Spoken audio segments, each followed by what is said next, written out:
মুখ্যমন্ত্ৰী হিমন্ত বিশ্ব শৰ্মাৰ দৃষ্টিগোচৰ কৰিব বিচাৰিছোঁ মুন্না প্ৰসাদ গুপ্তা আৰু SIT টিমৰ দৃষ্টিগোচৰ কৰিব বিচাৰিছোঁ যিসকল জুবিন অনুৰাগীৰ একাংশক লৈ কিছু কথা আমি দৃষ্টিগোচৰ কৰিব বিচাৰোঁ আৰু শেষত গৰিমা গাৰ্গ আৰু শিল্পী সমাজৰ প্ৰতিও কিছু কথা আমি ক'ব বিচাৰোঁ তেখেতসকলৰ আমি দৃষ্টিগোচৰ কৰিব বিচাৰোঁ প্ৰথমতেই মাননীয় মুখ্যমন্ত্ৰী হিমন্ত বিশ্ব শৰ্মাৰ এটা বক্তব্য মই আপোনালোকক দেখুৱাই ল'ব বিচাৰোঁ এই কাৰণেই যে আজিৰ পৰা আৰু মাত্ৰ কেইটামান দিনৰ পিছতেই এক সপ্তাহতেই আমি উদযাপন কৰিম দীপাৱলী মুখ্যমন্ত্ৰীয়ে সামাজিক মাধ্যম যোগেদি এই দীপাৱলী অনুষ্ঠিত কৰাক লৈ অসমৰ জনসাধাৰণৰ প্ৰতি বিশেষ আহ্বান জনাইছিল তেখেতে দীপাৱলী অনুষ্ঠিত কৰাৰ কথা ক'বলৈ গৈ তেখেতে নতুন বছৰৰ কথা কৈছিল 31st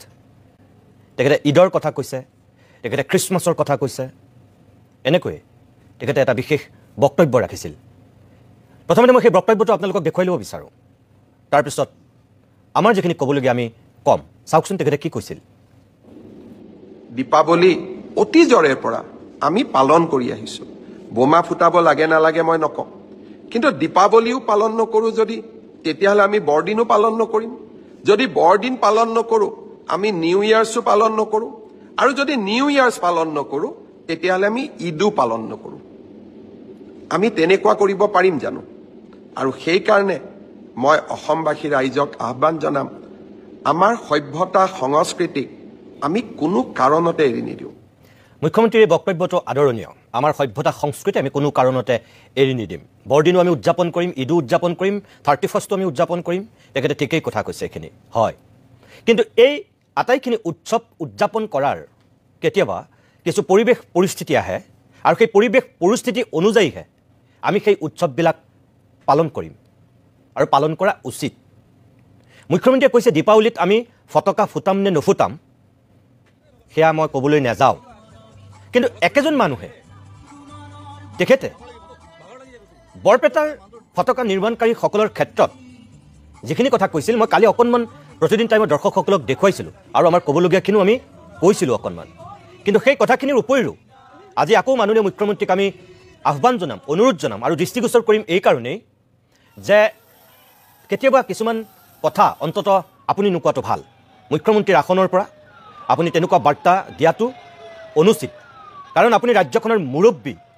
আপুনি ৰাজ্যখনৰ বহুতৰ কাৰণে পথ প্ৰদৰ্শক আপুনি আদৰ্শ আপুনি প্ৰেৰণাৰ উৎস গতিকে আপোনাৰ কিছু বক্তব্যই ৰাজ্যখনত যাতে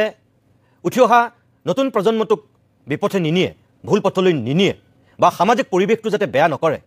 সেই কথাখিনিও আপুনি কিন্তু মনত ৰাখিব লাগিব আমি যে মুখ্যমন্ত্ৰী হিমন্ত বিশ্ব শৰ্মাই এই কথাকেইটা ক'লে জুবিনৰ আদৰ্শক জীয়াই ৰখাৰ স্বাৰ্থত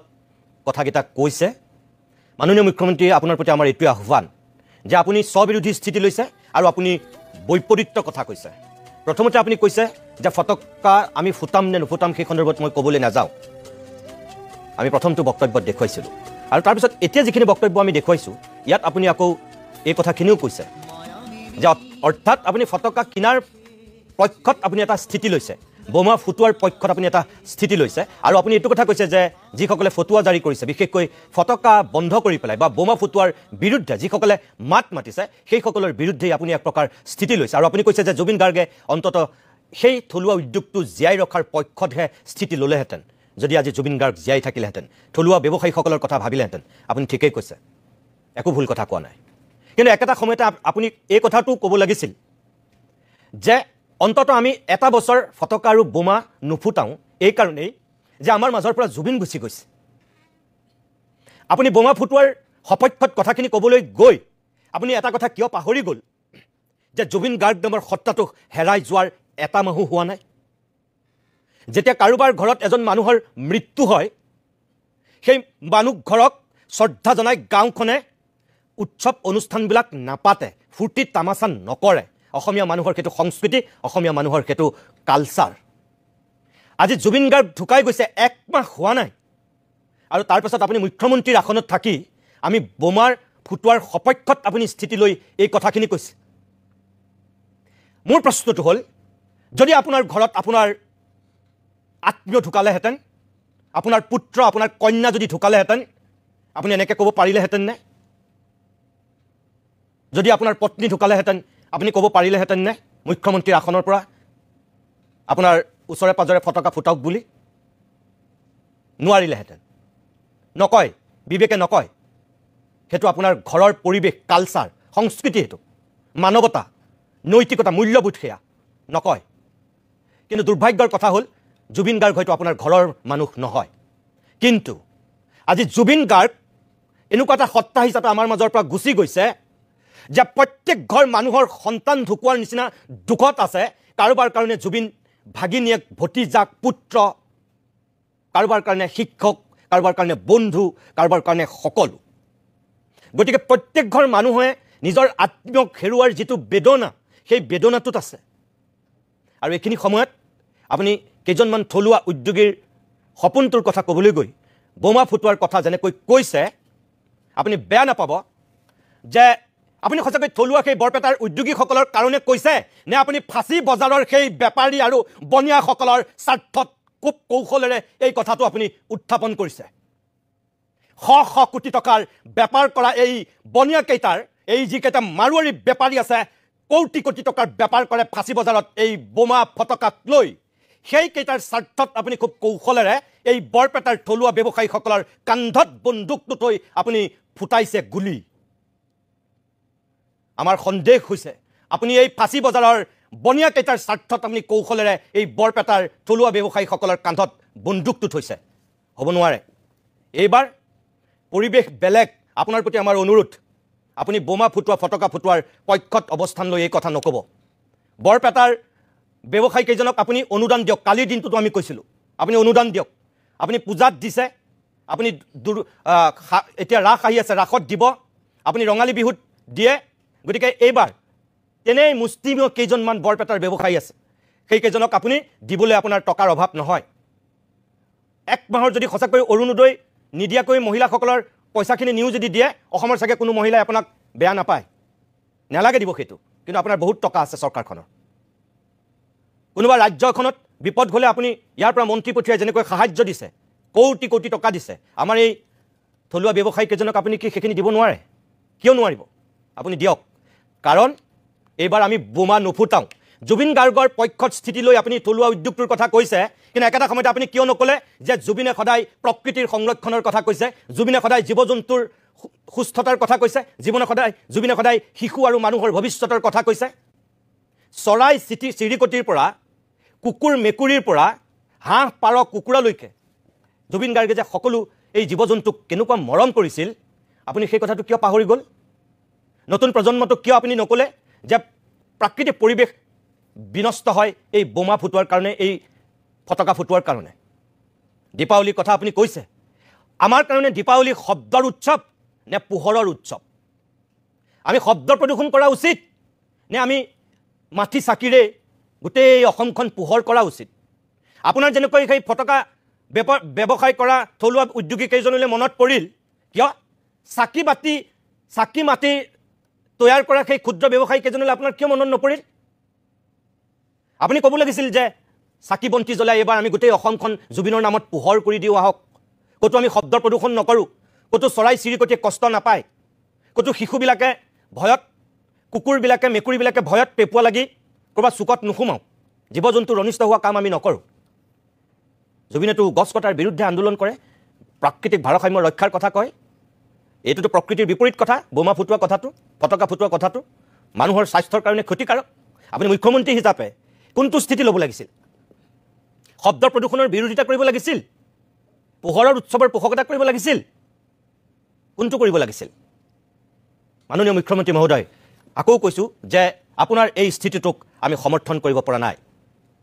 সেইকাৰণে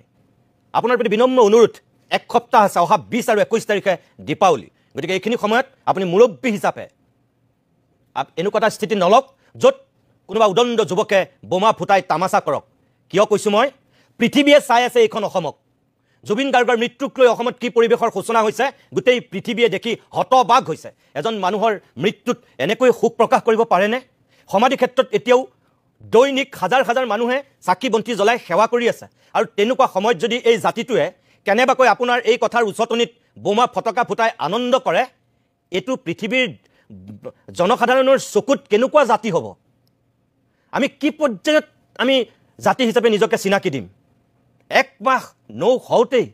আমি তাৰমানে সেই ফূৰ্তি তামাচা মস্তি কৰিব পৰা এটা জাতি হৈ যাম। মানুহৰ ঘৰত যেতিয়া শ্ৰাদ্ধ হয় এমহীয়া পাতে, 3 মহীয়া পাতে, এবছৰীয়া পাতে। এই এমহীয়াটো হ'বলৈ দিয়ক অন্তত। জুবিন গাৰ্গৰ এমহীয়াটো হ'বলৈ দিয়ক। এমাহ নৌ হওঁতেই এইবিলাক কথা কোৱাটো আচলতে অনুচিত। নাজানো আপুনি কি থিয়ৰি উলিয়াই এনেকুৱা কিছু কথা ক'লে। আকৌ কৈছোঁ, ফাঁচী বজাৰৰ বেপাৰীৰ স্বাৰ্থত যদি আপুনি কৌশলেৰে এই কথাটো কৈছে, অসমৰ মানুহে মানি নল'ব। আৰু দ্বিতীয় কথা, আপোনাৰ পৃষ্ঠপোষকতাটোৱে যদি কোনোবা এই বনিয়াই এই কামটো কৰিবলৈ যায়, এইবাৰ কিন্তু কথা বেয়া হ'ব। কথা বেয়া হ'ব এইবাৰ। অসমৰ মানুহৰ ধৈৰ্য, অসমৰ মানুহৰ সংযম এতিয়ালৈকে অসমীয়া মানুহে দেখুৱাইছে কি পৰ্যায়ত ৰক্ষা কৰিব পাৰে তেওঁলোকে। আৰু কোনোবা বনিয়াই যদি এই ফটকা ফুটাই, বোমা ফুটাই পৰিৱেশটো প্ৰদূষিত কৰিব বিচাৰে, তেতিয়াহ'লে ধৈৰ্য ধৰা অসমীয়া মানুহৰ ধৈৰ্যচ্যুতি ঘটিব। আৰু তেতিয়া কি হ'ব, হাজাৰ হাজাৰ পুলিচ নিৰাপত্তা দিও কিছুমান কাম কৰিব নোৱাৰিব। সেই দিনটোলৈ কেতিয়াও নাযাওক, সেই পৰিৱেশটোৰ কেতিয়াও মুখামুখি নহওক। সেইকাৰণে আপোনাৰ প্ৰতি এইটো আমাৰ আহ্বান, এই থলুৱা উদ্যোগীসকলক আপুনি সাহায্য দিয়াৰ ব্যৱস্থা কৰক, আৰু তেওঁলোকেও সকাহ পাব, আৰু অসমৰ মানুহৰো মন শান্ত হ'ব। কোনো কুলাংগাৰে এইবাৰ বোমা ফটকা ফুটাই তামাচা কৰিব নোৱাৰে, সি অসমীয়া হ'ব নোৱাৰে। পোহৰৰ উৎসৱ দীপাৱলী তেনেকৈ উদযাপন কৰক, বোমা ফুটাই ফটকা ফুটাই নহয়। আপোনাৰ প্ৰতি এইটো আমাৰ অনুৰোধ। অকণমান সময়ৰ কাৰণে আমি বাণিজ্যিক বিৰতি লৈ ল'ম, তাৰপিছতে পৰৱৰ্তী অংশলৈ উভতি আহিম। অধিকাৰ আছিল, সাংবাদিকে সোধাৰ অধিকাৰ আছিল যে তেওঁলোক সঁচাকৈ কিয় আহিব পৰা নাছিল। আজি তেওঁলোকৰ 3টা ভাষ্য আপুনি অসমৰ বিশিষ্ট ব্যক্তিয়ে কোৱা বুলি আমি গম পাইছোঁ। আপুনি হেনো কৈছে যে এটা, তাত তদন্ত চলি থকাৰ কাৰণে আহিব পৰা নাই। 2, কিছু বিদেশী ৰাষ্ট্ৰৰ নীতি নিয়ম আছে, সেই নীতি নিয়ম থকাৰ কাৰণে তেওঁলোক আহিব পৰা নাই। আৰু 3, তেওঁলোক ভয়ত আছিল। এটা, তেওঁলোকে সাংঘাতিক ভয়ৰ মাজত আছিল কাৰণে আহিব পৰা নাছিল। প্ৰথম 2টা কাৰণ কিমান সঁচা মিছা আমি নাজানো। হিতেশ বৰুৱা, ডক্টৰ শুভ্ৰকিংকৰ গোস্বামী আৰু প্ৰাঞ্জল শইকীয়াৰ উপস্থিতিতেই আমি খোলাখুলিকৈ কৈ দিছোঁ যে প্ৰথম 2টা অলপ সন্দেহজনক। কিন্তু তেওঁলোক যে ভয়ত অহা নাছিল এইটো কথা সঁচা। কাৰণ ইয়াৰ মানুহৰ ক'ৰবাত তেওঁলোক আক্ৰমণৰ বলি হ'ব পাৰে নেকি, সেই ক্ষেত্ৰত তেওঁলোকৰ হয়তো প্ৰচণ্ড ভয় আছিল। আৰু যেতিয়া আপোনালোকে নিশ্চয়তা দিছে, ভিডিঅ' কনফাৰেন্স কৰি কথা পাতিবলগীয়া হৈছে, তাৰপিছত তেখেতসকল আহিছে। কিন্তু তাৰপিছতো মই আপোনাক এটা কথা ক'ম যে অসমীয়া মানুহ ইমান অসভ্য নহয়, অসমীয়া মানুহ ইমান অভদ্ৰ নহয়। শেখৰ জ্যোতি গোস্বামী 3 দিন ধৰি ঘৰত আহি সোমাই থকাৰ পিছতো শেখৰৰ ঘৰত কোনেও কিন্তু একো প্ৰতিবাদ কৰা নাছিল বা শেখৰক কোনেও ক'তো একো অপদস্থ কৰা নাছিল। অমৃতপ্ৰভা যেতিয়া ধাৰাবাহিকভাৱে 2-3 দিন জেলাৰ সন্মুখীন হোৱাৰ পিছত গ্ৰেপ্তাৰ হৈছিল, সন্দীপন যেতিয়া 4 দিনমান আপোনালোকৰ জেলাৰ সন্মুখীন হোৱাৰ পিছতহে গ্ৰেপ্তাৰ হৈছিল, সন্দীপন গাৰ্গকো কোনো এজন অসমীয়াই কিন্তু ক'তো একো কৰা নাছিল, অমৃতপ্ৰভাক একো কৰা নাছিল, শেখৰহঁতক একো কৰা নাছিল। এখেতসকলকো একো নকৰিলেহেঁতেন। অন্ততঃ এখেতসকলক সংবাদ মাধ্যমক সোধাৰ সেই সুযোগটো দিব লাগিছিল, কিন্তু আপোনালোকে নিদিলে। এই যে নিদিলে, তাতেই বহুতৰ মনত সন্দেহ হৈছে কি কথা থাকিব পাৰে, অকল নিৰাপত্তাজনিত কাৰণত নে আন কিবা সঁচাকৈ বেলেগ দিশ আছে। মই আকৌ কৈছোঁ যে আপোনালোকে তদন্তৰ স্বাৰ্থত কিছুমান কথা মেইনটেইন কৰিছে, কৰিবই, সেইখিনি আমি সমৰ্থন কৰোঁ। কিন্তু অসমৰ মানুহৰ কিছুমান কথা জনাৰ অধিকাৰ আছিল। তেওঁলোকক যদি সাংবাদিকৰ মুখামুখি হ'বলৈ দিয়াত আপত্তি আছিল, অসুবিধা আছিল, তেনেহ'লে তেওঁলোকৰ হৈ আপুনি SITৰ মুৰব্বী হৈ বা আপুনি যদি নকয়, ৰজি কলিতাৰ নিচিনা মানুহৰ হতুৱাই তেওঁলোকৰ সন্দৰ্ভত কিছু কথা আপোনালোকে অৱগত কৰাব লাগিছিল। কিন্তু আজি কৰাইছে এই বিশিষ্ট ব্যক্তিকেইজনৰ আগত 3টা কাৰণ কৈ। কিয় আপোনাক এই কথাকেইটা ক'বৰ কাৰণে কিয় এই 26 দিন সময় লাগিল? 26 দিন অন্ততহে আপুনি এই বিশিষ্ট ব্যক্তিকেইজনৰ আগত এই 3টা কাৰণৰ কথা ব্যক্ত কৰিলে। ইয়াৰ আগলৈকে কি আপুনি নিজে ক'ব নোৱাৰিলে? SITৰ কোনো এজন সদস্যই কি এই কথাকেইটা সংবাদ মাধ্যমৰ আগত ক'ব নোৱাৰিলে? বিশিষ্ট ব্যক্তিৰ আগত যদি ক'ব পাৰে, আপোনালোকে সংবাদ মাধ্যমৰ আগত কিয় ক'ব নোৱাৰিলে? ক'ত অসুবিধাটো আছিল? আজি তেখেতসকলে সোধাৰ কাৰণে ক'বলৈ বাধ্য হ'ল, নিজে কোৱাৰ প্ৰয়োজনবোধ নকৰিলে নেকি? এই যে মানুহৰ মাজত সন্দেহ হৈছে, ন্যায় প্ৰক্ৰিয়াটোৰ প্ৰতি যে মানুহৰ ক'ৰবাত অলপ আশংকা জাগিছে, আপোনালোক হৈছে আঁঠুৱাৰ তলৰ মহ। অসম চৰকাৰৰ মুখ্যমন্ত্ৰীৰ অধীনত কাম কৰা একোগৰাকী বিষয়া, আপোনালোকৰ এই SIT তদন্তই কি গতি দিব, এইবিলাক কাৰণটো সন্দেহ সৃষ্টি কৰাইছে। ইয়াৰ আগতো CIDৰ তদন্ত হৈছে, SITৰ তদন্ত হৈছে। ইয়াৰ আগত আটাইতকৈ চৰ্চাত থকা SIT খনেই আছিল পাকিস্তান লিংক। গৌৰৱ গগৈ পাকিস্তান লিংকক লৈ যিখন SIT গঠন কৰিছিল সেই SIT আৰু এই SITক লৈ অসমত ৩-৪ মাহ পানী ঘোলা হৈছিল সঠিক ৰূপত তদন্ত কৰিছে সঠিক ৰূপত প্ৰতিবেদন দিব আৰু সেইমতে ব্যৱস্থা গ্ৰহণ কৰিব স্বয়ং মুখ্যমন্ত্ৰীয়ে কৈছিল SITৰ গাত ভেজা দি গৌৰৱ গগৈ বোলে ISI ট্ৰেইনিং ল'বলৈ পাকিস্তানলৈ গৈছিল এই বন্ধু ৰাষ্ট্ৰখনতে আজিলৈকে আপোনালোকে তেওঁলোকক আনিব পৰা পৰিৱেশ নহ'ল আপোনালোক যাব পৰা পৰিৱেশ নহ'ল আৰু সেইখন পাকিস্তান শত্ৰু ৰাষ্ট্ৰ সেইখনত গৈ এই আলিটকিৰ নিচিনা কোনোবা কাল্পিতক অসম চৰকাৰে গঠন কৰা SITয়ে সোধা পোছা কৰিবগৈ পাৰিব এয়া হৈছে SITৰ প্ৰকৃত স্বৰূপ চৰিত্ৰ বৈশিষ্ট্য তাতকৈ মই একো নকওঁ গতিকে যিখিনি ন্যূনতম বিশ্বাস আস্থা জাগ্ৰত কৰিব লাগে SITৰ মুৰব্বী হিচাপে আপুনি বা আপোনাৰ টীমটোৱে সেইখিনি কৰাটো উচিত এতিয়া আপুনি প্ৰত্যেক দিনেই সংবাদ মাধ্যমৰ আগলৈ ওলাই আহিছে আমি শুকুৰবাৰে আমি সেই কথাখিনি কোৱাৰ পিছত আপুনি শনিবাৰৰ পৰা ওলাই আহিছে এয়া আপোনালোকৰ দায়িত্বৰ কৰ্তব্য আছিল আজি এই পৰিৱেশটো নহ'লহেঁতেন সন্দেহ ঘনীভূত নহ'লহেঁতেন যদি সেই কথাখিনি যদি আপুনি আগতেই ক'লেহেঁতেন সেই কামটো যদি কৰিলেহেঁতেন নকৰিলে কাৰণে আজি এই ফল হৈছে গতিকে আপোনাৰ প্ৰতি অনুৰোধ অন্তত এই আহি থকা দিনত প্ৰত্যেক দিনেই সংবাদ মাধ্যমৰ আগত যিখিনি কথা ক'ব লাগে SITৰ মুৰব্বী হিচাপে আপুনি কওক নতুবা আপোনালোকৰ SITৰ কোনোবা এজন বিষয়াক দায়িত্ব দিয়াৰ কথা যে কৈছে আপুনি দায়িত্ব দিয়ক সেই দায়িত্বটো পালন কৰক অকণমান সময়ৰ কাৰণে আকৌ আমি বাণিজ্যিক বিৰতি ল'ম তাৰপিছত পৰৱৰ্তী অংশলৈ উভতি কিছু সময় বাণিজ্যিক বিৰতিৰ পিছত আমি উভতি আহিছোঁ অভিমতৰ পৰৱৰ্তী অংশলৈ মুখ্যমন্ত্ৰী হিমন্ত বিশ্ব শৰ্মা SITৰ মুৰব্বী মুন্না প্ৰসাদ গুপ্তা আৰু SITৰ বাকী সদস্যসকল আৰু তাৰপিছত আমি জুবিন গাৰ্গৰ একাংশ অনুৰাগী আৰু গৰিমা শইকীয়া গাৰ্গ আৰু শিল্পী সমাজৰ প্ৰতি শেষত এটা আহ্বান জনাব বিচাৰিছোঁ এই যে সোণাপুৰৰ সমাধি ক্ষেত্ৰত গৈ একাংশ জুবিন অনুৰাগী বুলি পৰিচয় দিয়া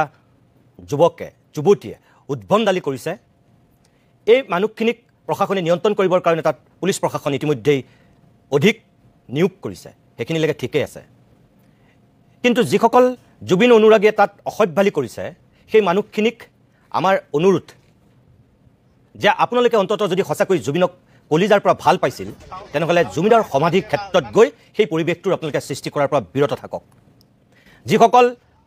তেনেকুৱা জুবিন অনুৰাগীৰ মাক দেউতাকে আমাৰ এই অনুষ্ঠান চাইছে অভিভাৱকে এই অনুষ্ঠান চাইছে আপোনালোকৰ প্ৰতি আমাৰ অনুৰোধ আপোনাৰ নিজৰ সন্তান যদি সঁচাকৈ তেনেকুৱা পৰিৱেশত গৈছে তালৈ তেতিয়াহ'লে আপোনালোকে কিবা প্ৰকাৰে হ'লেও ব্যৱস্থা কৰক গৰিমা গাৰ্গৰ প্ৰতিও আমাৰ অনুৰোধ এইটোৱেই যে তেখেতেও এটা আকৌ ৰাজহুৱা আনুষ্ঠানিক আহ্বান জনাওক অন্তত জুবিন গাৰ্গৰ সমাধি ক্ষেত্ৰত যাতে কোনো তেনেকুৱা দুষ্কৃতিকাৰীৰ প্ৰৱেশ নঘটে গৰিমা গাৰ্গে অন্তত আহ্বান এটা জনাওক ৰাজহুৱাকৈ যে জুবিনৰ আত্মাৰ স্বাৰ্থত জুবিন গাৰ্গক ভাল পোৱাৰ স্বাৰ্থত এই সমাধি ক্ষেত্ৰত একমাহ নহওঁতেই একাংশ যে জুবিন অনুৰাগী বুলি পৰিচয় দিয়া দুষ্কৃতিকাৰীয়ে যে তাত অপসংস্কৃতি পোহাৰ মেলিছেগৈ নকৰিবলগীয়া কাম কৰিছেগৈ নঘটাবলগীয়া ঘটনা ঘটাইছেগৈ তাৰ পৰা বিৰত থাকক অন্তত গৰিমা বৌ মুখখনলৈ চাই এই কামখিনি কৰাৰ পৰা বিৰত থাকক আৰু গৰিমা বৌয়ে এইসকলক এটা আহ্বান জনাওক দ্বিতীয় এই যে সামাজিক মাধ্যমত এটা আন্দোলন আৰম্ভ হৈছে ডিজিটেল বিপ্লৱ হৈছে যে হেছটেগ জুবিন গাৰ্গ ন্যায় বিচাৰি গৰিমা বৌয়েও 10 দিন সময় দি এটা আহ্বান জনাইছে একাংশ শিল্পী সমাজেও 10 দিনৰ ভিতৰত ন্যায় বিচাৰিছে আমি জানো যে যিমানেই দীঘলীয়া হ'ব সিমানেই ক'ৰবাত অথন্তৰ ঘটিব এইটো সঁচা কথা কিন্তু গৰিমা বৌ প্ৰতিও আমাৰ আহ্বান যে আমি যদি তদন্তকাৰী বিষয়াক যদি তেনেকৈ এটা টাৰ্গেট দি দিওঁ চৰকাৰখনে ক'ৰবাত কিন্তু সুযোগহে পাব যে আনকি গৰিমা গাৰ্গেও যদি 10 দিনৰ ভিতৰত ন্যায় বিচাৰিছে তেনেহ'লে আমি ক্ষিপ্ৰতাৰে ন্যায় প্ৰক্ৰিয়া আগুৱাই নিয়াৰ স্বাৰ্থতেই আমি কিছুমান বস্তু হয়তো বাদ দিবলগীয়া হ'ল বুলি পিছত কৈ দিবলৈও আছে সেই সুযোগটো এই তদন্তকাৰী বিষয়াসকলক শিল্পী সমাজেও দিব নালাগে গৰিমা গাৰ্গেও দিব নালাগে জুবিন গাৰ্গৰ আত্মীয় স্বজন পৰিয়ালৰ কোনো সদস্যই আচলতে এইখিনি সময়ত দিব নালাগে তদন্ত প্ৰক্ৰিয়াটোৰ ওপৰত যিহেতু আমি বিশ্বাস ৰাখিছোঁ সেই বিশ্বাস আৰু আস্থা পোষণ কৰি আমি ক'ব পাৰোঁ যে ক্ষিপ্ৰ কৰক কিন্তু এটা 10 দিন 8 দিন বা এনেকৈ 5 দিনৰ সময় দিয়াটো বৰ চাগে উচিত নহ'ব আমি আকৌ কৈছোঁ যে গৰিমা গাৰ্গৰ সেই আহ্বানক আমি সন্মান জনাইছোঁ কিন্তু সেই আহ্বানে যাতে তদন্তকাৰী প্ৰক্ৰিয়াত ক'ৰবাত ব্যাঘাত নজন্মায় সেয়াও কিন্তু শিল্পী সমাজে মনত ৰখা উচিত গৰিমা গাৰ্গ বৌ সেয়া তেখেতৰ প্ৰতি অনুৰোধ সেয়া তেখেতে মনত ৰখা উচিত এই আহ্বানকেইটা আমি অকল জুবিন গাৰ্গৰ স্বাৰ্থত জুবিন গাৰ্গে ন্যায় পোৱাৰ স্বাৰ্থত অসমৰ কোটি কোটি জনতাই ন্যায় পোৱাৰ স্বাৰ্থত আমি সংশ্লিষ্ট মহলসমূহৰ প্ৰতি আহ্বান জনালোঁ বাকী বিচাৰ ৰাইজে কৰিব মানস ৰবীন আমাৰ মাজত উপস্থিত হৈছে মানস ৰবীন মই অনুষ্ঠানলৈ স্বাগতম জনাইছোঁ আজি গোটেই দিন ধৰি যিটো বিষয়ক লৈ আটাইতকৈ সৰ্বাধিক চৰ্চা হৈ আছিল যে SITয়ে অসমৰ একাংশ বিশিষ্ট ব্যক্তিক আমন্ত্ৰণ কৰি কিছু নতুন কথা ক'ব আৰু অসমৰ মানুহে নতুন কথা জানিব এনেকুৱা এটা আশা কৰা হৈছিল আপুনি মোক কওক এতিয়া SIT সেই আমন্ত্ৰণ ৰক্ষা কৰি যিসকল ব্যক্তি গ'ল ওলাই আহিলে আপুনি অহাৰ কিছু সময় পূৰ্বে আমাৰ ইয়াত প্ৰাঞ্জল শইকীয়া ডক্টৰ শুভকিংকৰ গোস্বামী ডক্টৰ হিতেশ বৰুৱা অতিথি হৈছিল তেওঁলোকৰ পৰা মই কিছু কথা জানিলোঁ শুনিলোঁ দৰ্শকসকলকো দেখুৱালোঁ আপুনি দীৰ্ঘদিন ধৰি জুবিন গাৰ্গৰ একদম ঘনিষ্ঠ ব্যক্তিসকলৰ অন্যতম আছিল নিজে একেটা মঞ্চত গীত পৰিৱেশন কৰিছিল জুবিনে গোৱা বহুত গীত আপুনি লিখিছে এতিয়াও আপুনি জাষ্টিছ ফৰ জুবিনৰ এই আন্দোলনখনত সক্ৰিয়ভাৱে লাগি আছে এই যে আজি যিটো প্ৰথম প্ৰক্ৰিয়া এই প্ৰক্ৰিয়াতে জুবিনৰ ন্যায়ত কিমানখিনি সহায় কৰিলে বুলি আপুনি ভাবে অসমৰ বিশিষ্ট সমাজক যে মাতি নিলে SITয়ে মই আজি সঁচাকৈ ক'বলৈ গ'লে ইমান দিনে দুখত আছিলোঁ আজি প্ৰচণ্ড ক্ষোভ আৰু খঙত আহিছোঁ আপোনাৰ ওচৰলৈ অসমৰ ৰাইজক কথাখিনি ক'ম বুলি আহিছোঁ কাৰণ আমি প্ৰথম দিনৰ পৰাই জুবিন দাই সদায় ৰাজনীতিৰ পৰা দূৰত থাকিব বিচাৰিছিল এটা নিৰ্দিষ্ট দূৰত্বত তেখেতে অৱস্থান গ্ৰহণ কৰিছিল আৰু আমিও ভাবিছিলোঁ যে তেখেতৰ গোটেই কথাটো যেতিয়া সন্দেহৰ আৱৰ্তত আহিল যাতে তাক লৈ যাতে কোনো ধৰণৰ ৰাজনীতি নহয় ৰাজনীতি হোৱাটো আমি বিচৰা নাছিলোঁ আমি আটায়ে খুব ধৈৰ্যৰে আছোঁ আমি প্ৰত্যেকটো চৰকাৰী কাৰ্যসূচীত সহযোগ কৰিছোঁ আমি নৈৰাজ্যবাদী নহয় আমি নৈৰাজ্যবাদ বিচৰা নাই আৰু গোটেই প্ৰক্ৰিয়াটোত প্ৰথম দিনৰ পৰা যদি চাই অকল মই মানস ৰবীনৰ কথা কৈ আছোঁ বেলেগ কাৰো কথা কোৱা নাই ইয়াত মই সদায় সহযোগী মনোভাৱেৰে আছোঁ সদায় সহযোগ কৰিছোঁ আনকি SITৰ ওচৰলৈ মই নিজে গৈছোঁ নিজে যিটো কথা মই অনুভৱ কৰিছোঁ যে এইটো এটা সাক্ষ্য হ'ব পাৰে নিজে দাখিল কৰিছোঁ সেইদিনা কোৰ্টত গৈ প্ৰায় 4.5 ঘণ্টা লাইন পাতি মই মেজিষ্ট্ৰেটৰ ওচৰত 1 ঘণ্টা সাক্ষ্য প্ৰমাণ কৰি দিছোঁ তাৰপিছত উভতি আহিছোঁ ইমান সুন্দৰকৈ এটা প্ৰক্ৰিয়া চলি আছে চলি থকাৰ মাজত হঠাৎ কালি এখন লিষ্ট ওলালে ইমান দিনে আটায়ে কৈ আছিলে যে মুখ্যমন্ত্ৰী ডাঙৰীয়াই গোটেইখিনি বাৰ্তা দি আছিলে কি আহিছে কি নাই অহা কেনেকৈ অগ্ৰগতি হৈছে তাৰপিছত ৰাইজৰ ফালৰ পৰা উত্থাপন হ'ল যে SITয়ে কওক কথাখিনি তাৰপিছত মুন্না প্ৰসাদ গুপ্তা তেখেতে সেইদিনা প্ৰেছ মিট এটেণ্ড কৰিলে সাংবাদিকসকলে যি সুধিব লগা আছে সুধিলে যিখিনি জনাব লগা আছে ৰাইজক জনালে এইটো এটা ন্যায়িক তদন্ত প্ৰক্ৰিয়া আৰু গতিকে এইটো এটা মানে সৰু মানুহৰ সৰু ঘটনা নহয় গোটেই বিশ্বজুৰি ইয়াৰ এৰি হৈছে গতিকে এই ঘটনাটোত যেতিয়া এখন কালি শুনিলোঁ এখন লিষ্ট আহিলে লিষ্টখন দেখিলোঁ কাৰোবাক মাতি সেই বোলে পষ্টমৰ্টেম ৰিপৰ্টো ৰাজহুৱা কৰিব এনেকুৱা ধৰণৰ কথাও আহিলে ৰাতিপুৱা আছাম ট্ৰিবিউন খুলি দেখিলোঁ ৰিপৰ্ট তেওঁলোকৰ তালৈ লিক হৈ গ'ল কিবা চ'ৰ্চেদি তাৰপিছত ৰাতিপুৱা ফেচবুক খুলি দেখিলোঁ যে ৰজাঘৰীয়া কেইজনমানক মাতি কি বিয়নী মেল পাতিব বিচাৰিছে এইখন কি নামঘৰত হোৱা ৰাইজমেল নেকি এটা ন্যায়িক তদন্ত প্ৰক্ৰিয়া আমি আটায়ে সহযোগ কৰিছোঁ অসমবাসী ৰৈ আছে ইয়াৰ আচল সিদ্ধান্তটো জানিবলৈ এইটো এটা ন্যায় প্ৰক্ৰিয়াৰ মাজেৰে হ'ব গোটেই তদন্ত প্ৰক্ৰিয়াৰ মাজেৰে হ'ব গতিকে এই কামটো কিয় কৰিলে কিয় মাতিলে এইখিনি মানুহক মই একো বুজি পোৱা নাই কাৰণ আমি এনেই সাধাৰণতে সন্দেহ নকৰোঁ কিন্তু মোৰ অভিজ্ঞতা আছে আমি চৰকাৰৰ মুখলৈ বাট চাই ৰৈ আছোঁ সকলোৱে যে ন্যায় পাম কিন্তু মোৰ অভিজ্ঞতা আছে কা আন্দোলন কৰাৰ সময়ত কৈছিলে যে বিপ্লৱ শৰ্মাৰ প্ৰতিবেদন দাড়ি কমা নথকাকৈ ৰূপায়ণ কৰা হ'ব হ'ল নেকি নাই হোৱা জুবিন গাৰ্গ ডাঙৰীয়াক ন্যায় দিম বুলি কৈছিলে আমি মুখ্যমন্ত্ৰী ডাঙৰীয়াৰ মুখলৈ বাট চাই ধৈৰ্যৰে বাট চাই আছোঁ কিন্তু এই প্ৰক্ৰিয়াত কোনো ইটো সিটো হ'ব নোৱাৰিব আৰু আজিৰ যিটো মানে ষ্টেপ লৈছে এইটো খুব বেয়া পাইছোঁ আৰু ইতিমধ্যে যিসকলক নিমন্ত্ৰণ জনোৱা হৈছিলে তাৰ অধিকাংশই নিমন্ত্ৰণ প্ৰত্যাখ্যান কৰিছে ই প্ৰমাণ কৰে যে আজি যিটো পদক্ষেপ চৰকাৰে গ্ৰহণ কৰিছে এইটো একেবাৰে ভুল পদক্ষেপ এয়া কোনো ৰাইজমেল নহয় এয়া বিয়নী মেল নহয় এয়া এক ন্যায়িক প্ৰক্ৰিয়া ন্যায়িক তদন্ত যি গতিৰে চলিব জুবিন গাৰ্গৰ ক্ষেত্ৰত ৰাইজে অলপ ক্ষিপ্ৰতৰ হোৱাটো বিচাৰিছে কথা সিমানেই গতিকে মই কাকো দাবী জনাব পৰা মানুহ নহয় মই সৰু মানুহ একেবাৰে গতিকে মই আহ্বান জনাইছোঁ এনেকুৱা ভুলৰ যাতে পুনৰাবৃত্তি নকৰে দৰকাৰ হ'লে মুন্না প্ৰসাদ বৈশ্য ডাঙৰীয়াই গুপ্তাই তেখেতে সংবাদমেল সম্বোধন কৰক যেতিয়া নতুন খবৰ আহিব কিবা আপডেট থাকিব জনাওক সাংবাদিকসকলক মাতক বেলেগে কাৰোবাক আমন্ত্ৰণ কৰি নি তাত চাহ মিঠাই খুৱাই কিয় মাতি নিলে বুলি ভাবে মই একো বুজি পোৱা নাই মোৰ বুজাৰ দৰকাৰো নাই কাৰণ আমাৰ প্ৰথম আৰু শেষ কথাটো হ'ল জুবিন গাৰ্গৰ ৰহস্যজনক মৃত্যুৰ ন্যায় আমি হত্যাকাণ্ড বুলিও ক'বলৈ যোৱা নাই মুখ্যমন্ত্ৰী ডাঙৰীয়াই নিজেহে কৈছিলে যে জুবিন গাৰ্গৰ হত্যাকাণ্ডৰ ন্যায় দিম আমিতো আজিলৈকে কোৱা নাই ৰাজহুৱাভাৱেও কোৱা নাই আমি মাত্ৰ বিচাৰিছোঁ এই ৰহস্যজনক মৃত্যুৰ উদ্ঘাটন আমাক ন্যায় লাগিব অসমে ন্যায় বিচাৰিছে অসমক ন্যায় দিবই লাগিব বছ এটাই কথা ঠিক আছে বাৰু মই আকৌ আহিম আপোনাৰ কাষলৈ অকণমান সময়ৰ কাৰণে আমি বাণিজ্যিক বিৰতি ল'ম তাৰপিছতে পৰৱৰ্তী অংশলৈ উভতি আহিম ইয়াৰ 90% কথা ইতিমধ্যে আপোনালোকৰ আগত কৈছে সাংবাদিকৰ আগত ইতিমধ্যে ইয়াৰ 90% কথা কৈছে তাৰ 10% কিছুমান কথা আমাক কৈছে আৰু এই কথাটো চবেই কৈছিলে পষ্টমৰ্টেম ৰিপৰ্ট আমাক দেখুৱাব নেকি কিন্তু আমি জানো যে পষ্টমৰ্টেম ৰিপৰ্ট আমাক দেখুৱাটো সম্ভৱপৰ নহয় এইটো কোৰ্টত তেওঁলোকে দাখিল কৰিব যেতিয়া সেয়া দিব তেওঁলোকে যিবোৰ নতুন তথ্য দিছে সেই তথ্যৰ ভিতৰত এটা তথ্য মই ক'ব পাৰোঁ যে জুবিন গাৰ্গৰ দুৰ্ঘটনা বা মৃত্যু বা গোটেই সমগ্ৰ ব্যৱস্থাটোৰ তদন্ত চলি থকা অৱস্থাতেই শ্যামকানু মহন্তৰ আৰ্থিক খেলি মেলি সমগ্ৰ ব্যৱস্থাটোক লৈ ইডিয়ে এই ব্যৱস্থাটোৰ তদন্ত কৰিব বুলি কিছু তথ্য তেওঁলোকৰ হাতলৈ অনানুষ্ঠানিকভাৱে আহিছে গতিকে সমান্তৰালভাৱে ইডিয়ে সমগ্ৰ ব্যৱস্থাটোৰ তদন্ত কৰিব দ্বিতীয়তে আমি যিবোৰ কথালৈ আশংকা প্ৰকাশ কৰি আছিলোঁ যে ছিংগাপুৰত ব্যক্তিকেইজনৰ সাক্ষ্য গ্ৰহণ কৰা হৈছে নে নাই ছিংগাপুৰৰ য'ত ঘটনা সংঘটিত হৈছে তাত কি হৈছে সেইখিনি ছিংগাপুৰ আৰক্ষীয়ে সমান্তৰালভাৱে কৰি আছে আৰু আজি তেওঁলোকৰ এটা মেইল আহিছে যে গৃহ মন্ত্ৰালয়ৰ জৰিয়তে আমাৰ CID-লৈ মেইল আহিছে যে ছিংগাপুৰলৈ অসম পুলিচকে কোন যাব বিচাৰে তাৰ তালিকাখন বিচাৰিছে আৰু গৈ কি কৰিব বিচাৰে সেই তথ্য বিচাৰিছে গতিকে 2 দিনতে সেই অনুমতিটো পাব আৰু তাৎপৰ্যপূৰ্ণ এই সমগ্ৰ ঘটনাৰ লগত যে এইটো এটা কি পৰিৱেশত জুবিন গাৰ্গৰ মৃত্যু হ'ল কাৰোবাৰ দায়িত্ব জ্ঞানহীনতাৰ বাবে আমাৰ কাষৰ পৰা জুবিন গাৰ্গ হেৰাই গ'ল নেকি সেই এংগুলটো তেওঁলোকে চিন্তা কৰিছে নিশাৰ ভাগত ঘটনা আগৰ নিশা জুবিন গাৰ্গ ক'ত আছিল কি পৰিৱেশ পৰিস্থিতিৰ মাজত আছিল আৰু কি পৰিৱেশৰ মাজত তেওঁ জাহাজত গৈছিল সেই বিষয়টোৰ ওপৰত তেওঁলোকে অনুসন্ধান কৰি কিছু ভাল তথ্য পাইছে বুলি আমাক সদৰি কৰিছে গতিকে বাকী আপোনালোকে যিখিনি 90% জানে সেইখিনি তাৰ ওপৰত আমি জানো আৰু এই কথাটো নহয় আমি বুজি পোৱা নাই আচলতে আমাক কিয় মাতি আছে আমি নাজানো যে আমাক আমাক বিশেষজ্ঞ বুলি কৈছে বিশেষজ্ঞ বুলি নহয় আমিও নাজানো হয়তো মই ভাবিছোঁ যে মই যিহেতু বিষয়টোৰ ওপৰত যথেষ্ট নিউজ কৰি আছিল হয়তো মোক সেইবাবে মাতিছিল মোৰ নিচিনা আপোনালোকেও কৰিছে বহুতে আপত্তিও কৰিছে যে ইয়াত আপোনালোকক মতাৰ কাৰণে সুৰুঙা পাব আইনৰ সুৰুঙা পাবলৈ এই কথাটো বুজি পোৱা নাই যে আমি অসমৰ প্ৰতিজন লোকে এতিয়া জুবিনৰ বাবে ন্যায় হোৱাটো বিচাৰোঁ আমি মই মোৰ প্ৰথম পৰিচয় সাংবাদিক আপোনালোক সাংবাদিক ক'ৰবাত কিবা জুবিনৰ ঘটনাৰ সংক্ৰান্তত যি তথ্য পাওঁ য'তে সৰু তথ্য নাপালেও আমি তাক বিচাৰি যোৱাটো প্ৰয়োজন গতিকে আমাৰ যি তথ্য যোগান ধৰিছে গতিকে তথ্যখিনি লোৱাটো আমাৰ প্ৰয়োজন আজি মই কিছু তথ্য লাভ কৰিছোঁ সেই তথ্য আপোনালোকক সদৰি কৰিছোঁ আৰু কিছু তথ্য আছে যিবোৰ তথ্যটো মই ৰাজহুৱা কৰিব নোৱাৰিম কিন্তু মোৰ কনফিডেঞ্চ বৃদ্ধি পাইছে মই ইয়াৰ জৰিয়তে এইটো ক'ব বিচাৰোঁ যে SIT-য়ে বা অমুকে আমাক মেনিপুলেট কৰিছে সেইটো কোনো মিছা কথা এইটো কোনো কথা নহয় মই ভাবিছোঁ আজি যাক আমন্ত্ৰণ হৈছে তেওঁলোক অহাটো উচিত আছিল আৰু যদি SIT-ৰ সন্মুখত তেওঁলোকে উপস্থিত হৈ ইয়াত জুবিনৰ ন্যায়ৰ বাবে মাত নামাতি কেৱল ফেচবুকত বা বাহিৰত কথা লিখিলে নহ'ব SIT-ৰ সন্মুখত আজি এই কথা ক'বলৈ সুতাব লাগিছে আমি SIT-ৰ ওচৰত বহু পৰামৰ্শ দিছোঁ আমাৰ বহুতে লিখিত পৰামৰ্শ দিছে আমি দাবী উত্থাপন কৰিছোঁ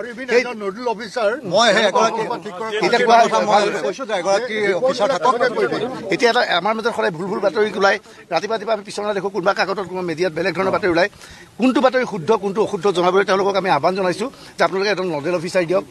এদিন বা দুদিনৰ মূৰে সাংবাদিকসকলক মাতি গোটেই তদন্তৰ অগ্ৰগতি জনাওক যাতে সঠিক বাতৰি সন্মুখলৈ আহে আৰু আজি আমি তেওঁলোকৰ ওচৰত পুনৰ কৈছোঁ জুবিন গাৰ্গক ন্যায় লাগে কিন্তু এইটোও কওঁ যে মই জুবিন গাৰ্গক 10 দিনৰ ভিতৰত ন্যায় লাগে বুলি আমি কোৱা নাই আমি ন্যায় বিচাৰিছোঁ তেওঁলোকে কৈছে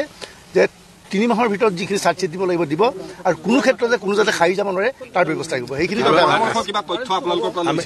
আমাৰ পৰা কিছু পৰামৰ্শ লৈছে মই বিভিন্ন পৰামৰ্শ দিছোঁ মই বুলি পৰামৰ্শখিনি ৰাজহুৱা কৰাটো উচিত নহ'ব কাৰণ আমি 6জন বা 5জন মানুহে দিয়াটো উচিত নহয় কিন্তু আমি যি পৰামৰ্শ দিছোঁ আপোনালোকে যিটো বিচাৰিছে অসমৰ ৰাইজে যিটো বিচাৰিছে আমি তেনেকুৱা পৰামৰ্শ দিছোঁ আমি বাৰে কৈছোঁ যে জুবিনৰ এই ঘটনাৰ সৈতে জড়িত ব্যক্তিসকল যাতে কোনো ক্ষেত্ৰতে ৰেহাই নাপায় জুবিন গাৰ্গ অসমৰ এজন সম্পদ আছিল কি পৰিৱেশত তেওঁক ছিংগাপুৰলৈ লৈ গৈ তেওঁৰ লগত কোনো ব্যক্তিক নিয়োজিত নকৰিলে যিজনে 24 ঘণ্টাই জুবিনক চালেহেঁতেন ইয়াৰ বাবে দায়ী কোন শ্যামকান্ত মহন্তই কিয় ব্যৱস্থা নল'লে সেইবিলাক প্ৰশ্ন আমি উত্থাপন কৰিছোঁ যিহেতু আপোনালোকক মাতিলে অসমৰ ৰাইজেও প্ৰতিটো ঘটনা গোটেইখিনি জানিব বিচাৰে ৰাইজে ক্ষেত্ৰত আশ্বস্ত হ'ব পাৰে নেকি যে আপোনালোকে যিটো পৰামৰ্শ দিছিল যে নডেল অফিচাৰ নিয়োগ কৰিব সাংবাদিক মেল অনুষ্ঠিত কৰিব সেইটো ক্ষেত্ৰত তেওঁলোকে কেনেকুৱা আৰু আমি কৈছোঁ যে 90 ডেইজৰ ভিতৰত যিখন চাৰ্জশ্বিট দিব এতিয়া সমগ্ৰ প্ৰক্ৰিয়াটো যে জুবিন গাৰ্গক আমি মনতে এটা ধাৰণা লৈ ল'লে নহ'ব যে জুবিন গাৰ্গক এনেকৈ হত্যা কৰা হৈছে জুবিন গাৰ্গ এনেকৈ কৰা হৈছে তেওঁলোকে এটা প্ৰচেছত আগবাঢ়িছে হয়তো তেওঁৰ মাজত হত্যাৰ গোন্ধ থাকিব পাৰে হয়তো কাৰোবাৰ হত্যাৰ ধাৰা এটা সন্নিৱিষ্ট হৈছে তেওঁলোকে কৈছে হত্যাৰ ধাৰা সন্নিৱিষ্ট কৰিছোঁ গতিকে আমি কোনো ক্ষেত্ৰতে আটাইতকৈ কঠোৰ শাস্তি দিবলৈ চেষ্টা চলাম আৰু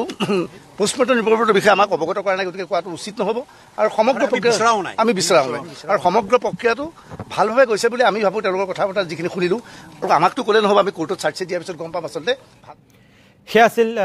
জ্যেষ্ঠ সাংবাদিক অতনু ভূঞাৰ বক্তব্য আৰু তেখেতে স্পষ্টকৈ কৈছে যে 90% কথা ইতিমধ্যেই অসমৰ সংবাদ জগতে জানে তেখেতসকলে তালৈ গৈ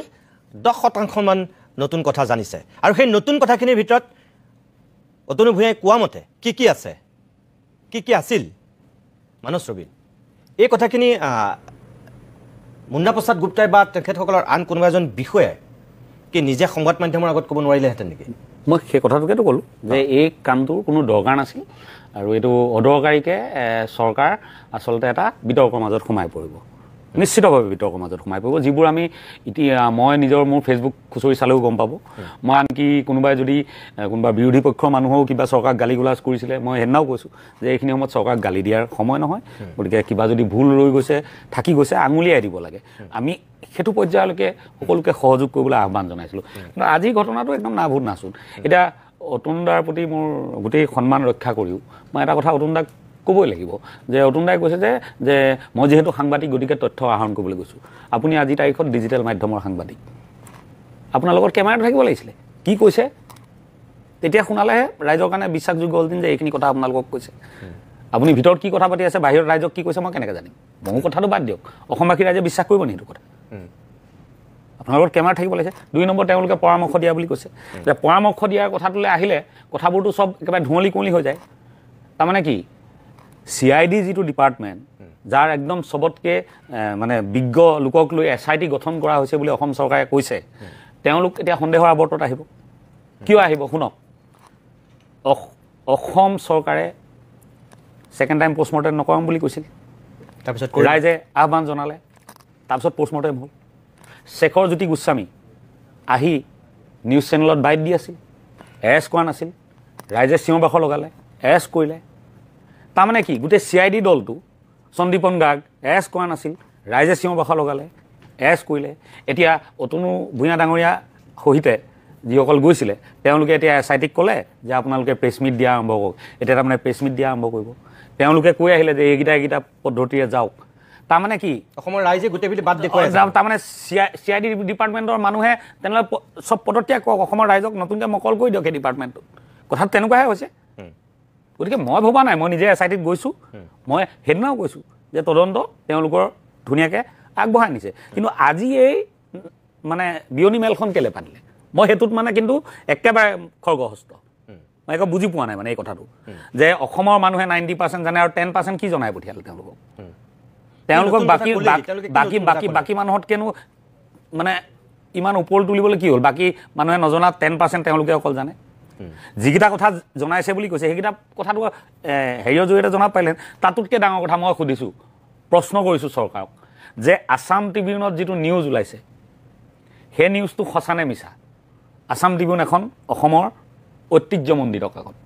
গতিকে সেই নিউজটো কেনেকৈ লিখিবলৈ পালে যদি সঁচা হয় আৰু যদি মিছা হয় বা লিক হোৱা নাই তেনেহ'লে কাকতৰ বিৰুদ্ধে গোচৰ তৰিব নাই জয় জুবিনদা বুলি কোৱা ল'ৰাক যে জেলত ভৰাই থৈছে এই কাকতখনৰ বিৰুদ্ধে গোচৰ তৰিবনে নাই চৰকাৰে মোক এই প্ৰশ্নটো উত্তৰ লাগিব আপুনি যিকেইটা কথা কৈছে ময়ো মন কৰিছোঁ যে অতনু ভূঞাই যিকেইটা কথা কৈছে যে এটা তাৰ ভিতৰত কৈছে যে শ্যাম কানুক ইডিয়ে তদন্ত কৰি গোটেই সা সম্পত্তিৰ এটা দিশো এই ঘটনাটোৱে পোহৰলৈ আনিলে সেইটো আগতে গম পাইছোঁ সেইটো আগতে কৈছে মোৰ কথা হ'ল নতুন কথা নহয় এইটো শ্যাম কানুৰ সম্পত্তিৰ তথ্য বিচাৰি অসমীয়া মানুহ এতিয়া পাগল হৈ থকা নাই অসমৰ মানুহে কাৰ কিমান সম্পত্তি আছে কোনে ক'ত কি কৰিছে এই চব ভুচুক ফুচুক এই চব কথা মূল কথাটো লাগে মূল কথাটো লাগে যে মূল কথাটো তাত কি কোৱা হ'ল এতিয়া আপুনি যদি চাই তেনেহ'লে অতনু ভূঞাৰ কথাৰ গোটেই মই যদি কেইটামান পইণ্ট আপোনাক কৈ দিওঁ তেনেহ'লে 1 নম্বৰ ছিংগাপুৰৰ আৰক্ষীয়ে তাত সমান্তৰালভাৱে তদন্ত চলাই আছে বুলি কৈছে সেইটো কথা ইতিমধ্যে আমি নিউজত আগৰ পৰাই গম পাওঁ আমি কি পৰিৱেশত জুবিন গাৰ্গৰ মৃত্যু হৈছিল সেই বিষয়ত অনুসন্ধান হৈছে বুলি কৈছে সেইটোতো আমি ইয়াত শুনি আছোঁ গোটেই কথাটো শুনি আছোঁ অনুসন্ধান যি হ'ব বৈঠকলৈ আমন্ত্ৰণ পোৱা সকলো লোকে সেই উপস্থিত থকাটো প্ৰয়োজনীয় আছিল আৰু ছিংগাপুৰৰ আৰক্ষীয়ে তদন্তকাৰী দলৰ বিষয়াৰ নাম তালিকা বিচাৰিছে ইয়াৰ পৰা কোন কোন যাব সেই তাৰ এখন তালিকা বিচাৰিছে এইটো নতুন কথা বেলেগ এখন দেশলৈ যাবলৈ হ'লে কোন কোন যাব লিষ্টখন এনেও দিব লাগিব মই আপোনাক এতিয়া কোনটো কথা সুধিব ডাঙৰ কথা এটাও নাই এই কথাটোহে মই আপোনাক সুধিব বিচাৰিছোঁ যে আমাৰ ইয়াত এমলেটৰ কথা কৈ থকা হৈছিলতো আৰু মুখ্যমন্ত্ৰীটো কোন কাহানী বাই কৈছিল যে ছিংগাপুৰত আৰক্ষী গৈ উপস্থিত হ'লগৈ বুলি DGPয়ে কৈছিল যে কাইলৈ যাব বুলি মুন্না প্ৰসাদ গুপ্তাই কৈছিল যাবলৈ একদম সাজু আজি ৰাতিৰ ভিতৰত ভাল খবৰটো আহিলে যাব বুলি আজিৰ পৰা সেই কথাখিনি কোৱা প্ৰায় 15 দিন বেছি হ'ল চাগৈ এই কথাখিনি কোৱা কিন্তু আজিলৈকে নগ'ল এতিয়া কৈছে কোন কোন যাব ইয়াৰ পৰা তালিকাখন বিচাৰিছে ঠিক আছে এখন বিদেশী ৰাষ্ট্ৰ এখন চিষ্টেম আছে আমি সেইটো বুজি পাবই লাগিব অলপ সময় লাগিবই ঘপককৈ যাওঁ বুলি ক'লে এখন শিলপুখুৰী চানমাৰি নহয় যে ঘপককৈ গৈ উপস্থিত হ'ব সেইটোক লৈ কোনেও প্ৰতিবাদ কৰা নাই সেইটোক লৈ কোনেও একো কোৱা নাই মাত্ৰ কৈছে যে অসমৰ আৰক্ষী যাব পৰাৰ ব্যৱস্থাটো কৰিব লাগে সেইটো কথাহে কৈ থকা হৈছিলে সেই কথাটোকে মই ক'ব বিচাৰিছোঁ যে আজি আমাৰ পবিত্ৰ মাৰ্ঘেৰিটা আছিল আজি আমাৰ সৰ্বানন্দ সোণোৱাল আছে হিমন্ত বিশ্ব শৰ্মাই নিজে ইমান শক্তিশালী গৃহমন্ত্ৰী অমিত শ্বাহৰ এজন ঘনিষ্ঠ ব্যক্তি তাৰপিছত বাৰু আমি এখন বন্ধু ৰাষ্ট্ৰৰ এই প্ৰক্ৰিয়াটো আদায় কৰাৰ ক্ষেত্ৰত এই 25 দিন লগাটো বহু মানুহে যিটো সামাজিক মাধ্যমত কৈ আছে যে এইটো 25 দিন কিয় লাগিলে যায় এই যে গোটেই কাৰবাৰটো লেহেমীয়া হৈ গৈছে আজিলৈকে তালে গৈ তাত যদি উপস্থিত হৈ তদন্ত কৰি আহি SITয়ে যদি ইয়াত কথাখিনি ক'লেহেঁতেন মানুহৰ মনত এই সন্দেহ আশংকা এইবিলাক নহ'লহেঁতেন যিটো কাৰণে এতিয়া চৰকাৰখন অলপ খলঠেকত পৰিছে এনেধৰণৰ কাৰবাৰবিলাক কৰিবলগীয়া হৈছে এতিয়া বিশিষ্ট ব্যক্তিক আমন্ত্ৰণ কৰি নি বুজাবলগীয়া হৈছে ক'বলগীয়া হৈছে এতিয়া মূল কথাটো হ'ল এই ফৰেন পলিচি ক্ষেত্ৰত মই বিশেষ একো নাজানো গতিকে নজনা কথা এটাত মই মন্তব্য নিদিওঁ কিন্তু এটা কথা ঠিক যে যিহেতু শত্ৰু ৰাষ্ট্ৰ নহয় গতিকে আমাৰ তেনেকুৱা ব্যৱস্থা আছিল আৰু সকলোৱে বিভিন্ন বাট দেখুৱাইছিল যে এই পৰ্চনটো CBIক দি দিয়ক CBI ইণ্টাৰপলৰ লগত মানে হেৰি আছে গতিকে ইণ্টাৰপলৰ জৰিয়তে এই কামটো কৰিব পৰা যাব এনেকুৱা ধৰণৰ যিসকল জনা মানুহ তেওঁলোকে বহুত আগৰ পৰা কৈ আছিল সেই কথাখিনি শুনা নাছিল ঠিক আছে তাৰ ফলটো এইটো ফলাফলটো এইটো তাতোতকৈ আগৰ কথা ক'ম যে জুবিনদাৰ নিজৰ ভাতৃ সন্দীপন গাৰ্গ গৈছিল তেখেত এজন APS হয় আৰু এটা কথা আছে ওৱান্স এ পুলিচ অলৱেজ এ পুলিচ ওৱান্স এ ডক্টৰ অলৱেজ এ ডক্টৰ এজন পুলিচ ছুটিত থাকিলেও পুলিচ যেতিয়া এনেকুৱা এটা ঘটনা হৈ গ'ল গতিকে তেখেতৰ প্ৰাথমিক ডিউটি আছিল যে তাত থকা বটলকেইটা চিজ কৰি লৈ অহা এই হেৰিয়ৰ মোবাইলটো চিজ কৰা সিদ্ধাৰ্থৰ মোবাইলটো চিজ কৰা শেখৰৰ মোবাইলটো চিজ কৰা বেগ চিজ কৰা এই যিবোৰ কথা আছে সেইখিনি তেওঁ পুলিচ অফিচাৰ হিচাপে যোৱাই নাই নহয় ভাগ হিচাপেহে গৈছে আৰে পুলিচজন সাৰ পাই যাব লাগিব মই এটা গায়ক মই বিয়া এখনলৈ গৈছোঁ বিয়া খাবলৈ গৈছোঁ হঠাৎ মাহলটো এনেকুৱা হৈ গ'ল যে গান এটা গাই দিব লাগে মোৰ গায়কটো জাগি যাব লাগিব তাত ওৱান্স এ পুলিচ অলৱেজ এ পুলিচ ওৱান্স এ ডক্টৰ অলৱেজ এ ডক্টৰ এজন গৈছিলে মিটিৰ খাবলৈ লগে লগে মানুহ এজনক কিবা এটা অসুস্থ হৈ গ'ল লগে লগে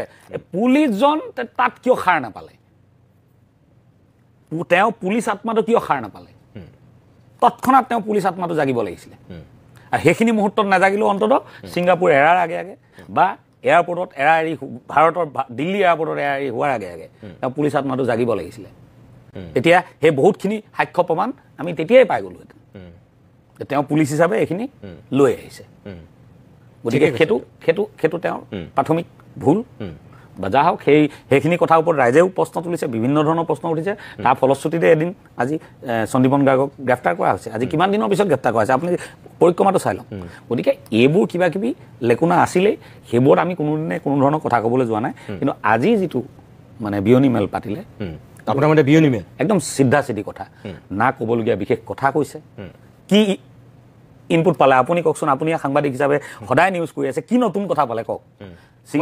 ছিংগাপুৰলৈ যোৱা কথাটোতো আগৰ পৰাই আলোচনা হৈ আছে ফাইনেলি যদি কিবা এখন চিঠিৰ উত্তৰ আহিছে সেইটো কথা সংবাদ মাধ্যমক এনেও জনাই দিব পাৰিলে এইটো একো বহুত ডাঙৰ কথা নহয় মুখ্যমন্ত্ৰীয়ে ডাঙৰীয়াই যিকোনো এটা সময়তে ক'ব পাৰিলেন যে ছিংগাপুৰ অথৰিটিৰ ফালৰ পৰা আমালৈ লেটাৰ আহিছে আমালৈ লিষ্ট পঠাইছে আমুক তাৰিখে আমাৰ দল ৰাওনা হ'ব খতম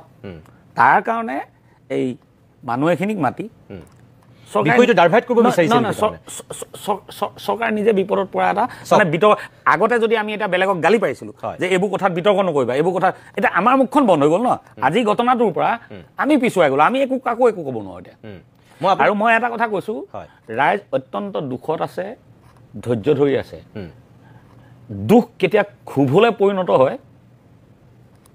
বেছি সময় নালাগে কিন্তু মই সকলোকে কৈছোঁ এই কথাটো ঠিকেই কৈছে আপুনি যিটো কথা কৈছে আমিও কৈ আছোঁ কোনোবা ডাঙৰ নেতাৰ বক্তব্য আমি বহুত দেখুৱাই আছোঁ কিন্তু সাধাৰণ ছাত্ৰ সন্থাৰ কৰ্মীৰ পৰা একেবাৰে খাটি খোৱা মানুহলৈকে আপুনি কোৱা ক্ষোভটো কি পৰ্যায়ত আছে মই তাৰ এটা উমান দিব বিচাৰোঁ আজি ডিব্ৰুগড়ত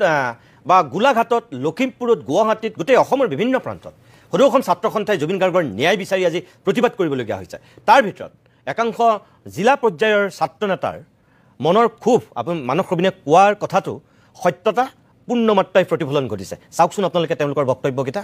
আমি ছাত্ৰ সন্থাটো স্পষ্ট কৰিছে যে আমি নাথাকোঁ এই বিষয়বিলাকত নাথাকোঁ আমাক ন্যায় লাগে ন্যায় ক্ষেত্ৰত আলোচনা নহয় কিন্তু আমি চিন্তিত হৈ পৰিছোঁ দেৱজিৎ যে কিহৰ কাৰণে আলোচনা কৰিব মাতিছে কাৰণ মুখ্যমন্ত্ৰীগৰাকী ইছ্যু ডাইভাৰ্ট কৰাত 1 নম্বৰ তেওঁ এই বিষয়টো বেলেগ এটা ৰূপ দিব নেকি ৰাইজে কিন্তু চিন্তিত হৈ পৰিছে যে এই গোটেই বিষয়টো এটা বেলেগ এটা ৰূপ দি দিয়ে বুলিয়ে ভয় হৈছে কাৰণ অসম চৰকাৰে কৰিব নোৱাৰা কাম একো নাই SIT কাৰ আণ্ডাৰত আছে কোনে চলাইছে SIT যিসকল আৰক্ষী বিষয়া আছে চব মুখ্যমন্ত্ৰীৰ তলত থকা একোজন বিষয়া তাত আজি যিজন শ্যামকানু মহন্তৰ ওপৰত ন্যায়ৰ বাবে আমি আন্দোলন কৰিছোঁ তাৰ দুগৰাকীকৈ তেওঁৰ ককাই এজন আৰক্ষীৰ উচ্চপদস্থ বিষয়া এগৰাকী তেওঁ উপাচাৰ্য পাতি থৈছে তো এই চৰকাৰৰ পৰা আমি কেনেধৰণে আশা কৰিব পাৰোঁ ইছ্যু ডাইভাৰ্ট কৰে বুলি আমি চিন্তিত হৈ পৰিছোঁ আমি জানিব বিচাৰিছোঁ যে যিসকল লোক গৈছে তেওঁলোকে ৰাজহুৱাকৈ কথাবোৰ কওক যাতে এই বিষয়টো বেলেগ এটা ৰূপ দিব নিবিচাৰে এই কথাটো আমি মানে চিন্তা কৰি আছোঁ হিমন্ত বিশ্ব শৰ্মাই এটা কথা জানি লোৱাটো ভাল যে ইছ্যু ডাইভাৰ্ট কৰাটো বন্ধ কৰক অসমৰ ৰাইজ সজাগ হৈ আছে জুবিন দাক অসমবাসী ৰাইজে ভগৱান বুলি ভাবে প্ৰাণত আছে তেখেতৰ ক্ষেত্ৰত অসমবাসী ৰাইজে ইস্যু ডাইভাৰ্ট কৰি নাযায় এবাৰ তেওঁলোকে অনাগত সময়ত অসমবাসী ৰাইজে ৰাজপথলৈ আহিব সাজু হ'বৰ কাৰণে সকিয়নি প্ৰদান কৰিছোঁ হিমন্ত বিশ্ব শৰ্মা আৰু প্ৰশাসনৰ সাজু হৈ থাকিবৰ কাৰণে অনুৰোধ জনাইছোঁ অনাগত সময়ত যদি জুবিন দাই ন্যায় নাপায় জাষ্টিছ ফৰ জুবিন দা যেতিয়ালৈকে নহয় যেতিয়ালৈকে ন্যায় নাপায় অনাগত সময়ত এই চৰকাৰখনৰ বিৰুদ্ধে সমগ্ৰ অসমবাসী ৰাইজ ওলাই আহিব কাৰণ বিভিন্ন সময়ত আজি তাৰিখত তেওঁলোকে মিঠাতেল দি কিবা কিবি গোটেই ইস্যুবিলাক ডাইভাৰ্ট কৰিব বিচাৰি আছে SIT ইস্যু ডাইভাৰ্ট কৰিব বিচাৰিছে আজি দেখা গম পাইছে SIT কেনেধৰণৰ কামবিলাক কৰি আছে হিমন্ত বিশ্ব শৰ্মাই তেওঁলোকে বিভিন্ন আঁচনি মিঠাতেল দিব বিচাৰিছে কিবা মহিলাসকলক বেলেগ ধৰণৰ এটা নিব বিচাৰিছে ইস্যু ডাইভাৰ্ট কৰাৰ ক্ষেত্ৰতে লাগি গৈছে কিন্তু এই জুবিন দাৰ ক্ষেত্ৰত ইস্যু ডাইভাৰ্ট নহয় অসমবাসী ৰাইজ সজাগ হৈ আছে যিবিলাক তেওঁলোকে আঁচনি প্ৰদান কৰিছে ল'ব লগে লগে অনাগত সময়ত ABJP চৰকাৰ অসমৰ উঠাত কৰিব এই কথাটো স্পষ্ট এজন ব্যক্তি অসমৰ এজন হিয়াৰ আমঠু যিজন ব্যক্তিয়ে জাতিটোক একত্ৰিত কৰিলে যিজন ব্যক্তিয়ে ধৰ্ম জাতি নিৰ্বিশেষে সকলোকে একত্ৰিত কৰি জীয়াই থকাৰ প্ৰয়াস কৰিলে আৰু সেইজন ব্যক্তি মৃত্যুৰ কাৰণ আজি বিচাৰিবৰ কাৰণে অসম চৰকাৰ তথা SIT টীমটোক 25টাকৈ অধিক দিন লাগিলে আৰু সেই 25টা দিনৰ অন্তত অসমৰ বিশিষ্ট ব্যক্তিক নিমন্ত্ৰণ জনাই আলোচনা কৰি অসমৰ ৰাইজক বিভ্ৰান্তি কৰিবলৈ চেষ্টা কৰা অসম চৰকাৰ আৰু এই SIT টীমৰ কাৰ্যসমূহ গৰিহণা যোগাইছোঁ সেয়া আছিল আপুনি কোৱাৰ ধৰণৰ একাংশ ছাত্ৰ প্ৰতিনিধি তেওঁলোকৰ মনৰ ক্ষোভ আৰু উষ্মা সেই পৰ্যায়ত আছে কিন্তু দুখৰ পৰা ক্ষোভ আৰু ক্ষোভৰ পৰা আৰু বেছি বেয়া দিশলৈ যাবলৈ বেছি সময় নালাগিব চাবলৈ কাৰণ জুবিন গাৰ্গৰ যিটো সত্তা সেইটো মানে অন্য কথাৰ লগত নিমিলিব ৰাতিপুৱা গধূলি তেখেতৰ গান শুনিলেই তেখেতলৈ মনত পৰিব তেখেতৰ এখন ছবি আহি আছে ৰৈ ৰৈ বিনালে ছবিখন চোৱাৰ পিছত মানুহ আকৌ পগলা হ'ব গতিকে চৰকাৰে কোনো শ্বৰ্টকাট ল'ব নালাগে আমি কোৱা নাই কিবা শ্বৰ্টকাট লওক একদম খুব সুন্দৰকৈ যাতে প্ৰকৃত সত্যটো যিটো ন্যায় প্ৰক্ৰিয়াৰ মাজেৰে তদন্ত প্ৰক্ৰিয়াৰ মাজেৰে যিমানখিনি ৰাইজে গম পাব লাগে সিমানখিনি ৰাইজক ন্যায় দিয়ক মই এইটো বিচাৰিছোঁ আৰু কোনো ধৰণৰ তদন্ত প্ৰক্ৰিয়া ৰাজহুৱা হ'ব নালাগে আমি এতিয়া SITত গৈছোঁ মই তাৰপিছত কিমানবাৰ প্ৰেছৰ মুখামুখি হৈছে এটা শব্দ কৈছোঁ নেকি মই কি প্ৰমাণ দিছোঁ কি সাক্ষ্য দিছোঁ নাই কোৱা এইটোৱেই হ'ল একদম মূল কথা সুধিম বুলিও সোধা নাই সুধিবও নোৱাৰে সুধিলেও নকওঁ গতিকে এইখিনি তথ্য আমি দিছোঁ SITয়ে কি তথ্য পাইছে আমাৰ জনাৰ দৰকাৰ নাই আমি খালি শেষত ন্যায়টো পাব লাগিব আমি একদম সঠিক গতিত যাব লাগে একদম 100% কোনেও ক'ব নোৱাৰে মই নিজৰ কথাটো কৈছোঁ আজি যে মই কোনোদিনে কোনো ধৰণৰ বিৰূপ মন্তব্য কিবা আমুক হৈছে তামুক হৈছে ভুচুক হৈছে এটা শব্দ বাক্য প্ৰয়োগ কৰা নাই আজিলৈকে কিন্তু আজিৰ যিটো ঘটনা সেইটো মই সঁচাকৈ একদম বেয়া পাইছোঁ বেয়া পাইছোঁ সাংঘাতিক বেয়া পাইছোঁ ঠিক আছে কাম হ'বই নালাগিছিল মই মানস ৰবীন মোৰ সময় শেষ হৈছে যিহেতু ধন্যবাদ জনাইছোঁ আপুনি এইখিনি সময় দিয়াৰ কাৰণে প্ৰিয় দৰ্শক শেষত আমি এটা কথাই ক'ব পাৰোঁ যে ছিংগাপুৰৰ পৰা সোণাপুৰলৈকে জুবিন গাৰ্গক অনাৰ ক্ষেত্ৰত অসমৰ মুখ্যমন্ত্ৰী হিমন্ত বিশ্ব শৰ্মাই যিটো ভূমিকা লৈছিল এইটো ৭-৭ৰো কিন্তু স্বীকাৰ কৰিবই লাগিব আমি সেইকেইদিনত বাৰম্বাৰ কৈছিলোঁ যে মুখ্যমন্ত্ৰীক এইখিনি সময়ত আপোনালোকে আস্থাত লওক বিশ্বাসত লওক তেখেতে যিখিনি কৰিছে সকলো উজাৰি দি কৰিছে তাত কোনো কৃপণালী কৰা নাই আৰু তেখেতৰ যিটো আন্তৰিকতা সেই অসমৰ মানুহে দেখিছে আমি তেখেতক ভুৰি ভুৰি প্ৰশংসা কৰিছিলোঁ সেই পদক্ষেপটো লোৱাৰ কাৰণে আকৌ কৈছোঁ ছিংগাপুৰৰ পৰা সোণাপুৰত জুবিন গাৰ্গৰ শেষ কৃত্যলৈকে মুখ্যমন্ত্ৰীয়ে এক চিকুটো চাগে কৃপণালী কৰা নাছিল সৰ্বোচ্চ উজাৰি দিছিল কিন্তু তাৰ পিছত লাহেকৈ মুখ্যমন্ত্ৰীয়ে এনেকুৱা কিছুমান কথা ক'বলৈ ল'লে এই যে প্ৰথম হত্যা কৰা শব্দটো তেখেতে ব্যৱহাৰ কৰিলে তাৰ পিছৰ পৰাই কিন্তু পৰিৱেশটো অকণমান ধূসৰ হৈ গ'ল তেখেতেই প্ৰথম উচ্চাৰণ কৰিলে জুবিন গাৰ্গক হত্যা কৰা হোৱা এই শব্দটো তাৰ আগলৈকে অসমীয়া মানুহে ভবা নাছিল সঁচাকৈ হত্যা হৈছে নেকি জুবিন গাৰ্গ পানীত ডুবি মৰিছিল বুলি ভাবিছিল কোনোবাই তেওঁ চিজাৰ হৈ ঢুকুৱা বুলি ভাবিছিল বা দুৰ্ঘটনা বুলি ধৰি লৈছিল মুখ্যমন্ত্ৰীৰ মুখত ওলোৱাৰ পিছতহে তেনেকৈ ভাবিল আৰু তাৰপিছত লাহে লাহে বিভিন্ন বক্তব্যত SITৰ এই তদন্ত প্ৰক্ৰিয়াত হোৱা কিছুমান খেলিমেলি গাফিলতি যিখিনি কথা মানস ৰবীনে কৈ গৈছে মানুহৰ হেঁচা সংবাদ মাধ্যমৰ হেঁচা সংবাদ মাধ্যমৰ দৃষ্টিগোচৰ তাৰ পিছে পিছে SIT যাব লাগিছিল SIT আগে আগে তাৰ পিছে পিছে যাব লাগিছিল সংবাদ মাধ্যম আৰু অসমৰ জনতা গ'ল আগে আগে অসমৰ জনতা গ'ল সংবাদ মাধ্যম তাৰ যেন পিছে পিছে SIT গ'ল তেনেকুৱা এটা পৰিৱেশৰ সূচনা হ'ল যাৰ কাৰণে আজি এই বিশিষ্ট ব্যক্তিক আমন্ত্ৰণ কৰি চাফাই দিবলগীয়া হৈছে SITৰ মুৰব্বীয়ে মানস ৰবীনে কৈছে এই পৰিৱেশ আৰু দুনাই নহওক আমিও আশা কৰোঁ তেনেকুৱা বেমেজালিৰ সৃষ্টি নহওক SITৰ ওপৰত আস্থা ৰাখক বিশ্বাস ৰাখক অসমৰ মানুহে আৰু তেনেকুৱা এটা পৰিৱেশ SITয়ে দিয়ক সেইটোৱে SITৰ প্ৰতি আমাৰ আহ্বান, অসম চৰকাৰৰ প্ৰতি আমাৰ আহ্বান। জুবিন গাৰ্গে ন্যায় পাবই লাগিব। Justice for Zubeen Garg.